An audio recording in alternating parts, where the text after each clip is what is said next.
Good morning student. आज हमने करना है लेसन नंबर 10। ये हमारी कविता है रब्बा मी दे पानी दे। इसका हमने रीड कर लिया था, इसकी बैक एक्सरसाइज भी हमने कर ली थी और ये अब आपको मैं प्रसंग सहित व्याख्या करवाऊंगी। हमारे फर्स्ट पैरा बनता है प्रसंग। ये पंक्तियाँ विनोद शर्मा द्वारा रचित रब्बा मी दे पानी दे शीर्षक कविता से ली गई है। इसमें कवि ने ईश्वर से वर्षा लाने की प्रार्थना की है। ठीक है, आगे व्याख्या है। कवि ईश्वर से प्रार्थना करता है, हे प्रभु वर्षा दो, पानी दीजिए। तुम इतना पानी दो जिससे गर्मी में एवं लू की लपटों से जलती धरती शीतल हो जाए। मतलब तुम इतना पानी दो, इतनी बारिश दो कि जो गर्मी है वो दूर हो जाए और लोगों को एक नया जीवन मिले, सबको नई जिंदगानी प्रदान करो। जब पानी आता है, बारिश आती है गर्मी के मौसम में, तो सबको कितना अच्छा लगता है। तो वो कह रहा है कि नई जिंदगानी मिले, खेतों को भी मिले और जीवन को भी मिले, मनुष्य को भी मिले। ठीक है, हमारा इसका भावार्थ बेटा आपने ज़रूर लिखना है कि इन जो कवि पंक्तियों में कवि कहने का क्या कोशिश कर रहा है, क्या वो कहना चाहता है। तो आपने ये भावार्थ ज़रूर ही लिखना है। कवि क्या कह रहा है कि प्रभु से वर्षा करने की प्रार्थना की गई है। ठीक है, हमारा सेकंड प्रसंग बनता है। फिर हमने उसी तरह से ये लिखना बहुत ज़रूरी है कि क्या ये कविता कहाँ से ली गई है, किस कवि ने लिखी है। ठीक है, तो कविता का नाम क्या है। हमारा सेकंड क्वेश्चन है, प्रसंग बनता है। ये कविता की पंक्तियाँ विनोद शर्मा द्वारा लिखित कविता रब्बा मी दे पानी में से ली गई है। इसमें कवि ने जल ही जीवन है बताते हुए प्रभु से वर्षा लाने की प्रार्थना की है। आपको तो पता है बेटा, जल के बिना, पानी के बिना जो है कोई भी काम नहीं होता। ठीक है, तो आगे है व्याख्या। हे प्रभु, पानी से ही खेतों में सोना उगता है। सोने का मतलब ये है कि खेतों में फसल होती है। इसी से गेहूँ नाचने लगता है, झोना गाने लगता है। पानी से ही सब कुछ दुगना हो जाता है। जब हमारी फसल अच्छी होती है, पानी आता है, बारिश आती है, तो फसल अच्छी होती है, तो हमें जो है प्रॉफिट हो जाता है, हमें दुगनी चीज़ें मिलती है। ठीक है, बिना, एक मिनट ये कर लेते हैं सेट। बिना पानी के कत्था और चूना भी बेकार है। मतलब बिना पानी के सब कुछ क्या है, बेकार है। पानी ही जीवन है, यही जीवन का आधार है। पानी के नष्ट होने से सब कुछ नष्ट हो जाएगा। हे प्रभु, तुम आकर जीवन की किश्ती को नई रवानी अर्थात नई दिशा प्रदान करो। कहते कि पानी के बिना सब कुछ जो है व्यर्थ हो जाएगा, तो इसलिए हे प्रभु आप बारिश दो। ठीक है, आगे भावार्थ लिखना है। पानी ही जीवन है, इस भाव को दर्शाया गया है। मतलब पानी के बिना आप देखो, अगर एक दिन हमारे नल में पानी नहीं आता तो कितनी मुश्किल होती है, नहाना धोना, खाना पीना, सब कुछ तो पानी के साथ है। ठीक है, तो आगे हमारा थर्ड पैरा है। थर्ड पैरा बेटा ये ध्यान से करना, क्योंकि ये आपका क्वेश्चन आंसर में भी आने वाला है। ठीक है, बहुत ही ध्यान से इसको पढ़ लेना आपने। प्रसंग। प्रस्तुत काव्य पंक्तियाँ कवि विनोद शर्मा द्वारा रचित कविता रब्बा मी दे पानी दे नामक कविता से ली गई है। इसमें कवि ने प्रभु से वर्षा लाने की प्रार्थना की है। तो हमने व्याख्या करनी है। कवि कहता है कि पानी से ही खेतों में हरियाली और खुशहाली होती है।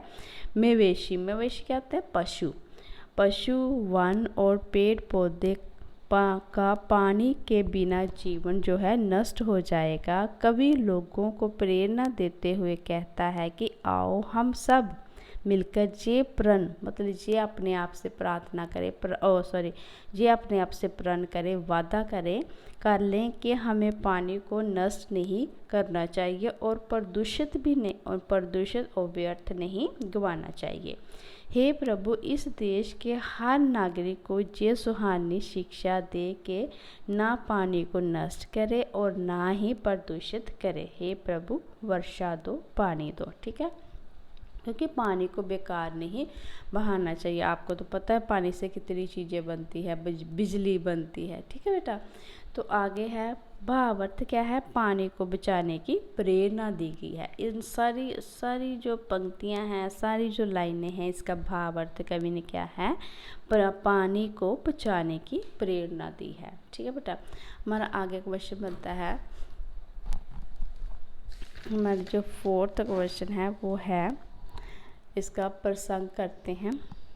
प्रसंग, ये पद्यांश विनोद शर्मा द्वारा रचित रब्बा मींह दे पानी दे कविता से लिया गया है। इसमें कवि ने लोगों में दूसरों के दुख को समझने की प्रार्थना किया। मतलब हमें दूसरों के दुख में समझने की प्रार्थना, अगर कोई परेशान है तो उसकी परेशानी को समझने की प्रार्थना की गई है।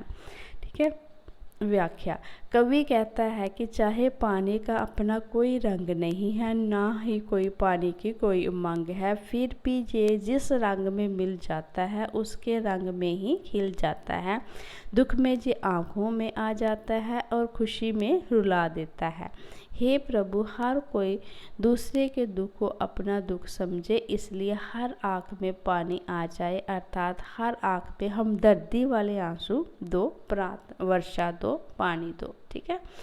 और ये कहने का कोशिश कर रहा है कवि, ये कह रहा है कि हमें किसी दूसरे के दुख को भी समझना चाहिए। अगर कोई वो परेशान है तो उसकी हेल्प करना चाहिए। ठीक है। इसका भावार्थ क्या है, दूसरों के दुख को अपना दुख समझने की प्रेरणा दी गई है। मतलब कि दूसरे के पर दुख को अपना दुख समझने की प्रेरणा दी गई है। ठीक है बेटा, आगे हम इसके क्वेश्चन आंसर करेंगे। तो जो मैंने आपको पहले बताया था ना, ये हमारा प्रश्न नंबर 5 बनता है। इन प्रश्नों के उत्तर 4-5 वाक्यों में लिखे। ठीक है, वो था ना आपको 3rd पैरा, पानी दे पानी से डैश डैश सुहानी जिंदगानी है। ठीक है, तो ये वाला जो हमारा 4th पैरा है वो बनता है, चाहे इसका कोई रंग ना हो, जब पानी से हरियाली है। ठीक है, पानी से हरियाली होती, खेतों में खुशहाली होती, क्या मवेशी क्या वन या बूटे, पानी बिन जीवन छूटे। ठीक है, आओ पानी नष्ट ना करें, ना प्रदूषण ना व्यर्थ करें, मेरे देश के जन जन को ये सीख सुहानी दो, रब्बा मींह दो पानी दो। ये वाला मैंने कहा था ना कि प्रसंग सत्व व्याख्या का जो हमारा भाग 3 है, ये आपके क्वेश्चन का आंसर है। ठीक है, आगे है कि क्वेश्चन है, जीवन में पानी की आवश्यकता क्यों है, कविता के आधार पर उत्तर देना है। ठीक है, आपने कविता के आधार पर इसका आंसर देना है कि जीवन में पानी की क्या आवश्यकता, क्यों आवश्यक है। ठीक है, तो हमने लिखना है, पानी जीवन का आधार है, इसी से जीवन चलता है, पानी के बिना जीवन को पानी ही जीवन को खुशहाली प्रदान करता है। पानी केवल मनुष्य के लिए ही नहीं बल्कि पशु पक्षी पेड़ पौधों के लिए भी आवश्यक होता है। यही गर्मी और लू से हमें बचाता है, इसी से अनाज पैदा होता है, इसलिए जीवन में पानी की आवश्यकता होती है। ठीक है बेटा, और आगे है हमारा ये क्वेश्चन नंबर, दूसरों के दुख में हम उनकी क्या सहायता कर सकते हैं। आपने बोलना, दूसरों के दुख को अपना दुख समझकर उनके दुख में शामिल हो सकते हैं। अगर किसी के दुख में हमें पैसे से भी मदद करनी पड़े तो उसकी मदद करनी चाहिए। अगर कोई बीमार होने से दुखी है तो हमें क्या करना चाहिए, उसके इलाज करवाने में मदद करनी चाहिए। यही तो परेशानी होती है, यही तो दुख होता है। ठीक है, तो कभी कभी पैसे की कमी आ जाती है, कभी कभी कोई बीमार है, उसका इलाज करने वाला कोई नहीं होता, तो हमें क्या करना चाहिए, उसके इस तरह से हेल्प करनी चाहिए। ठीक है, आगे हमारा क्वेश्चन है, पेज पहले निकाल लेते हैं। हाँ जी, हमारा क्वेश्चन है ये है, कहते हैं कि जहाँ पानी की अधिकता बाढ़ की स्थिति पैदा करती है, वहाँ पानी की कमी स्थिति सूखे की स्थिति पैदा करती है। इन दोनों स्थितियों में मानव और जो प्रकृति है प्रभावित होती है। इन दोनों स्थितियों में मानव और प्रकृति पर पड़ने वाले प्रभाव पर 5-5 वाक्य लिखे। कभी कभी पानी इतना आ जाता है कि बाढ़ आ जाता है, कभी कभी सूखा पड़ जाता है। तो हमने कहते हैं कि इन आवश्यकता जो स्थिति आ गई है, तो इसमें मानव और प्रकृति पर जो प्रभाव पड़ता है उसकी 5-5 लाइनें लिख दी हैं। सबसे पहले हमने लिखना है मानव पर पड़ने वाला प्रभाव। नंबर 1, मानव का स्वास्थ्य खराब हो जाता है। नंबर 2, पीने योग्य पानी प्रदूषित हो जाता है। नंबर 3, जीवन रुक जाता है। और नंबर 4, खेती बाड़ी नष्ट हो जाती है। और जब पानी ज़्यादा आता है तो क्या होता है, हैजा, चेचक आदि रोग बढ़ जाते हैं। ये है मनुष्य पर जो प्रभाव पड़ते हैं वो। आगे हमने लिखना है प्रकृति पर पड़ने वाले प्रभाव। आगे क्या है, पेड़ पौधे नष्ट हो जाते हैं। नंबर 2, प्रदूषण फैल जाता है। वायु प्रदूषित हो जाती है। ठीक है, पेड़ पौधे सूख जाते हैं और खेती क्या हो जाती है, खेती नष्ट और सूख जाती है। इस तरह ये उन पर प्रभाव पड़ता है।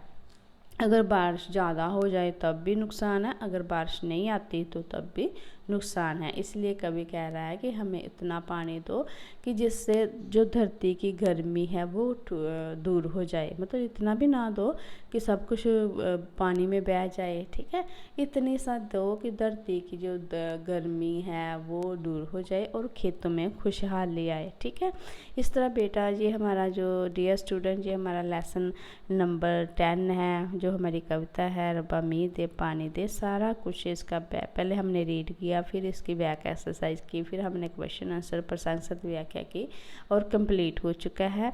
आप ये जो मेरा चैनल सब्सक्राइब करो ताकि आपको नेक्स्ट वीडियो का जो पता चल जाए कि कौन सा मैम ने करवाया है। ठीक है, इसी तरह से आप पढ़ो लिखो। ठीक है, मेरी बहुत उम्मीद है मुझे कि आपको जो मेरे पढ़ाने का जो तरीका है वो अच्छा लगा होगा। तो आप प्लीज़ मेरे चैनल को सब्सक्राइब करो ताकि नेक्स्ट वीडियो भी आपको देख सके। Take care.